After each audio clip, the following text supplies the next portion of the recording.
Welcome again as we record another lesson from Luke chapter 12 in Luke's Gospel series, Amazing God and His Amazed People.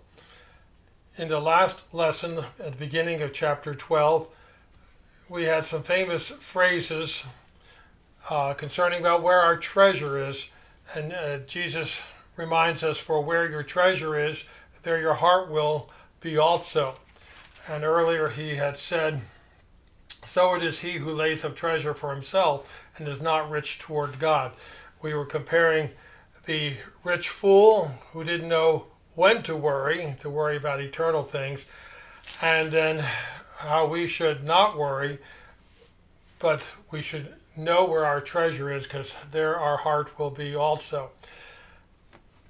And so, as Jesus is directing us through his teachings, his parables, we are understanding what it's like to be a follower of Jesus, to be a Jesus follower.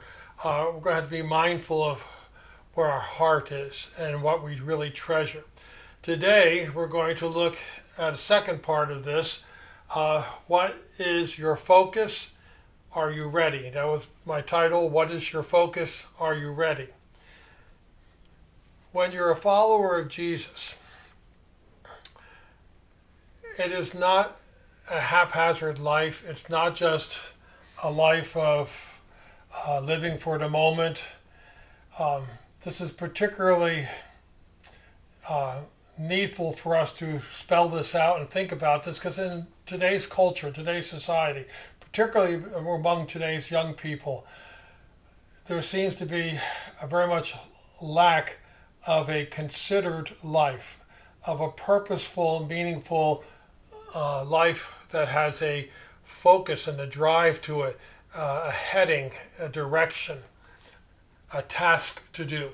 Instead, what we are often seeing, particularly among our young people, but not limited to them, are people who live sentient lives, lives that are just centered around their feelings for the moment, not their beliefs, not their thoughts, not their plans, not their objectives, but their feelings.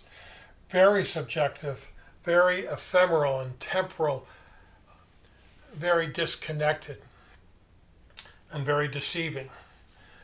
And so Jesus is going to remind us, know where our heart is. That's where you can measure that or determine that by your treasure, what you value. And then, what is your focus? And are you ready? So let us look at Luke chapter 12, verses 35 through the end of the chapter, particularly verses 35 through 48 right now. And we have the parable of the faithful servant, and it'll be contrasted with the evil servant. And there'll be several forms of the evil servant. Let your waist be girded and your lamps burning. And you yourselves be like men who wait for their master, when he will return from the wedding, that when he comes and knocks, they may open to him immediately. Blessed are those servants whom the master, when he comes, will find watching. Assuredly, I say to you that he will gird himself and have them sit down to eat, and will come and serve them. And if he should come in the second watch or come in the third watch, and find them so, that is, watching, ready, blessed are those servants. But know this, that if the master of the house had known what hour the thief would come, he would have watched and not allowed his house to be broken into. Therefore you also be ready, for the Son of Man is coming at an hour you do not expect. There's more here, but we're going to pause a moment and unpack this a little bit. Living life in anticipation of the Master's expectation. Living life with the understanding there's a Master who has an expectation. You are expected to be and to accomplish something. And with that expectation is a coming evaluation, and with that, hopefully, a reward if you were a good servant. Now, What is the task? Is that you're watching. What does it mean to be watching? Well, you're dressed for movement, dressed to run. You pulled up the hem of your garment, you have the belt on, so you're ready to move. You're not going to be tangled in your clothes. You're ready for action. Your lamp is lighted. You have awareness. You can see. The other night we had one of those thunderstorms with some pretty fierce lightning. And I was very mindful of growing up and my mom making us gather in those nights, gather up ourselves and sit around the dining room table and have shoes on and be ready. You never know what could happen. And we have lightning arresters and so forth. But there was a strike that hit very close and most likely hit our dairy barn, which has lightning arresters. And so I was up and watching, even though it was in the night, and looking to see, is there something I need to attend to? And so it is here. We have our lamp lighted.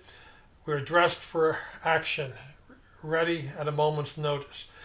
When we hear the knock, the master is expecting an immediate response. We're awake and we're watching. Implied in this is that we know our task. We are focused. We have an understanding that the master is still the Lord, whether he is here or away. And then the timing of the master's return, whether it's the second or third watch, whether it's when it's inconvenient, when we are normally less mindful, would rather be sleeping. And one could argue whether it's the Roman calculation, the second and third watch would be from 9 p.m. to 3 in the morning, or is it the Jewish expectation where they marked in 4-hour increments, so it'd be 10 to 6 would be the second and third watch. Either way, well into the night, the master could come when it's least convenient for us. But are we watching? Are we ready? Now, we're not to take this story literally that we never sleep. The point is, how do we order our lives?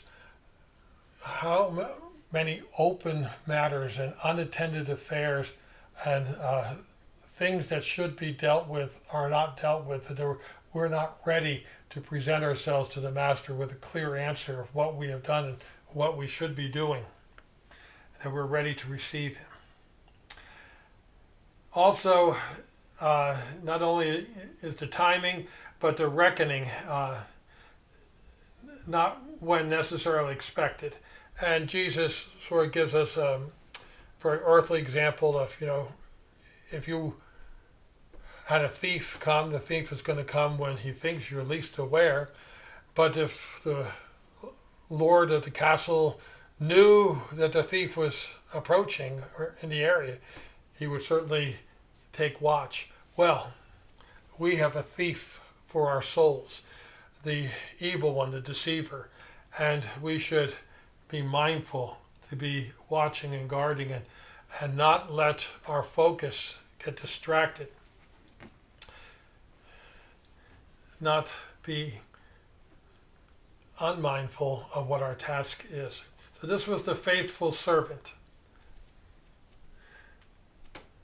Notice the reward here, and this may even seem strange, but when the master comes, and all he was expecting was that they were watching, that they were aware of who they were, of the task they had to take care of. Later on we'll see that their task was just to provide provision for the rest of the Lord's household, that they had just done what they were supposed to be doing. The reward would be that the master himself would enter back in and serve them and wait on them and tell them to eat, and he would serve them. Very interesting. I wonder if Jesus, in his understanding and his relationship with God the Father and of the heavenly home that he would be preparing for us, as he talks about in John 14, if he is actually hinting that this is what we can expect, that there will be a wedding supper of the Lamb, and that we will be served if we are ready to enter into the Master's home. Now verse 41. Jesus has given his parable both in the hearing of disciples and probably a larger group. And then Peter said to him, Lord, do you speak this parable only to us or to all people? Sounds like Peter, the spokesman for the disciples, are used to cryptic messages. They're used to many directives to prepare or do this or do that, and he was wondering, is this sort of a hidden message that Jesus was going to go somewhere, he had some appointment, and that they should be particularly mindful of a particular occasion here? Is this a specific thing that's about to happen, or a test? Or rather, is this for all to hear? Is this a greater life principle? And I think rhetorically it is understood. It is a greater life principle. It's not just a cryptic message. It's recorded here for all of us. And so we need to understand what is a lifestyle of watching. When we are a follower of Jesus, we are mindful of what our treasure is, what we value, where our heart is. But we are also mindful that there is a purpose, a future, an accountability, a reckoning, a task, a purposefulness to life. Life is meaningful and purposeful. It is exciting. It is not self-focused. It's not indulgent. It's a life of service, and there's an accountability. This is what Peter is implying by, is it for the people? Is there something greater here? And yes, indeed, there is something greater. We are not to be just sentient beings caught up with our selfish desires and our eat, drink, and be merry mode, and just living for the moment, disconnected from all other moments, with no particular purpose to accomplish. Not at all. It's just the opposite. And so we are living this life in the picture of stewardship. And so Jesus is going to give us some categories of stewardship. If you were having an evaluation, some people look to yearly annual reviews and all that. Maybe they don't look forward to, maybe they dread that. But usually there is a rubric. There is not just a pass-fail. And Jesus gives us several categories. We have looked at what the faithful servant is like. And he will again address the faithful, but then he'll have three other categories here of being not faithful. So reading from verse 42 through 48. And the Lord said, so not answering Peter directly, but instead giving then the broader picture here of what stewardship looks like. And the Lord said, who then is that faithful and wise steward whom his master will make ruler over his household, to give them their portion of food in due season? There again, reminding us what was the job of the steward there, to apportion the goods and take care of the management of the household, and the reward would be trustworthiness to become ruler. Okay, it reminds us of Joseph with Potiphar in the Old Testament. Blessed is that servant whom his master will find so doing when he comes. So that was the task he was to be about all along, and continue. Truly I say to you that he will make him ruler over all that he has. But if that servant says in his heart, though contrasting, if he's not the faithful servant, if he says in his heart, if he thinks to himself, my master is delaying in coming, and begins to beat his male and female servants, and to eat and drink and be drunk. In other words, he loses focus on what his job, his task, and who the master is. And because out of sight is out of mind, he may think, well, I have a few moments to spare here. But we so easily deceive ourselves as we get distracted with just a few moments that pretty soon, the critical moment, we're not where we should be. Matter of fact, when we're not focused on what we should be doing, then we give in to what we ought not to be doing. And we measure things according to our willfulness, and consequently, we can be harsh and demanding and disrespectful of others to the point of, it says here, beating the male and female servants, being abusive, so that we only think about ourselves, eat, drink, and be drunk. No self-control there. Verse 46, the master of that servant will come on a day when he is not looking for him, and at an hour when he is not aware. And result, and will cut him in two, and appoint him his portion with unbelievers. Literally, a picture of the sword here, a slain, cut in two. And this unfaithful servant is literally treated as an unbeliever. He had introduction to the master. He had been given a reasonable task, one that he could have accomplished, but he's made a choice to not value who the master is. And he's apportioned with the unbelievers. Two other categories here. Verse 47, and that servant who knew his master's will and did not prepare himself or do according to his will shall be beaten with many stripes. Maybe he wasn't abusive and evil in that sense, but he wasn't about what he ought to be doing. And he knew what that was. He was cognizant of it. Beaten with many stripes. I don't believe we're trying to picture salvation, loss of salvation here. I'm talking about accountability. But he who did not know, yet committed things deserving of stripes, shall be beaten with few.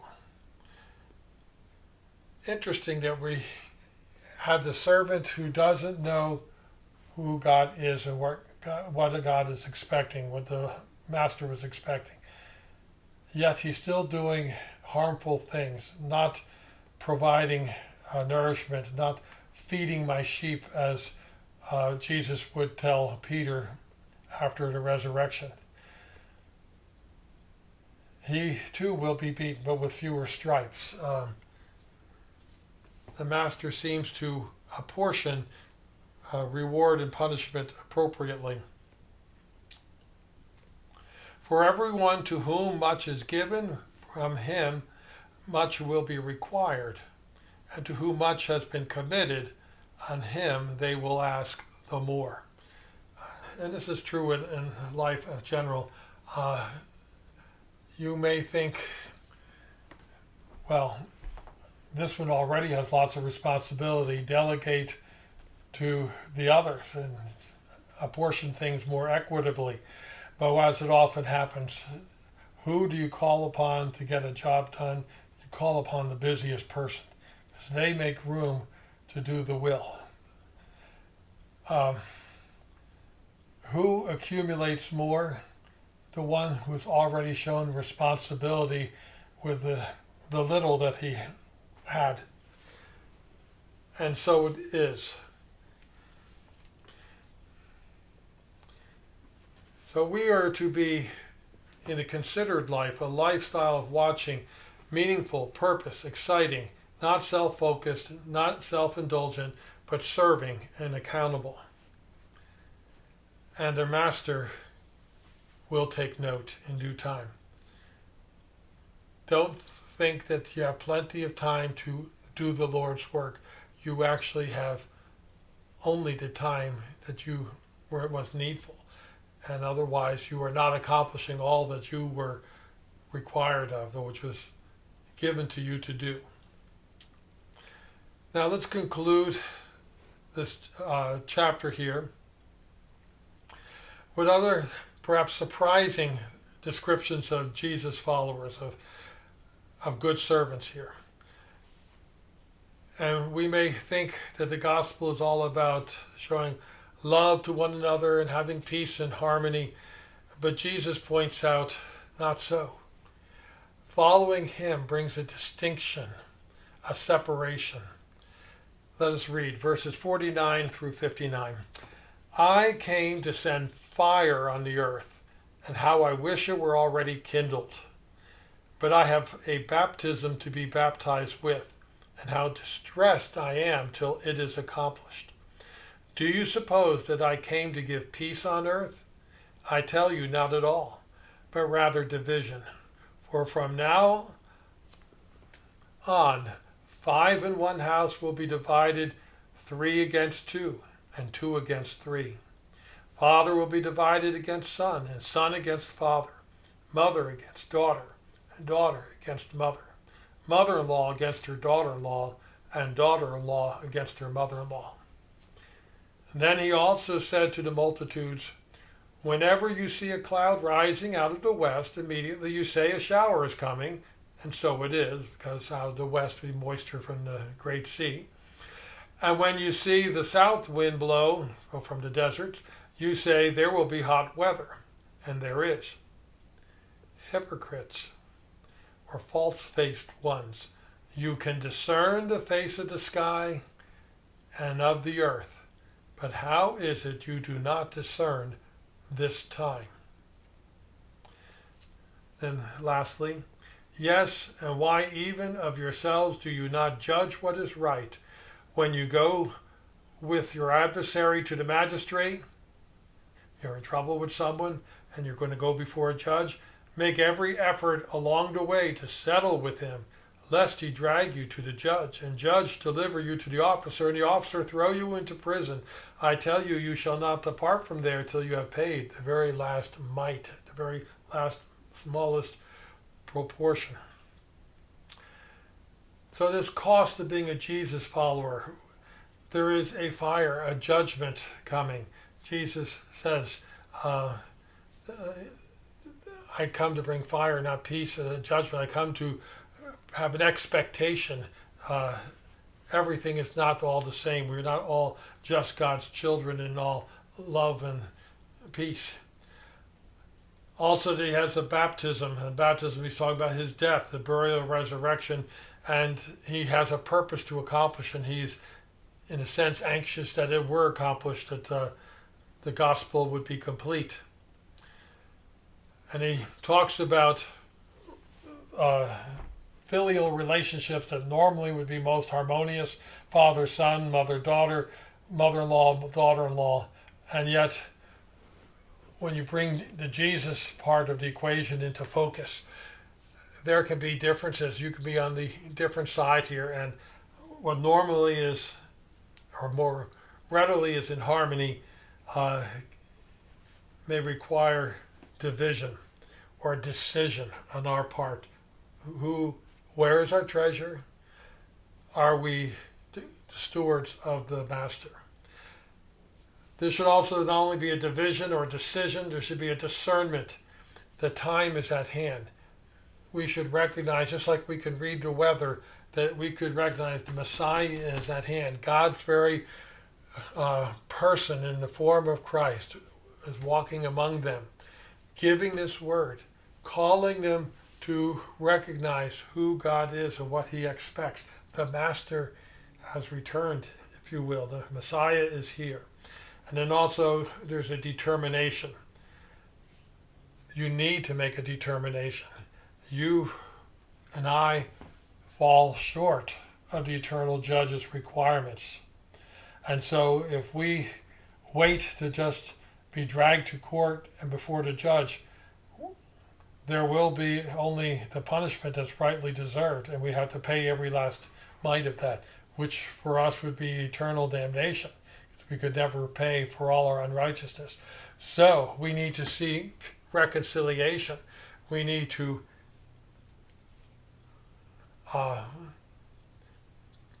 talk to the Master here and recognize our need for mercy and throw ourselves at his mercy and disposal, not wait for the great white throne judgment. Then we are too late. Jesus is asking us, Jesus is warning us that we need to consider the essence of our life. Are we going to live day to day by how we feel and what pleasures we can get out of life? Are we going to be the fool that sees plenty for now and thinks we have a world of living to do and to enjoy? Or are we going to understand that we are given much, and much is required of us?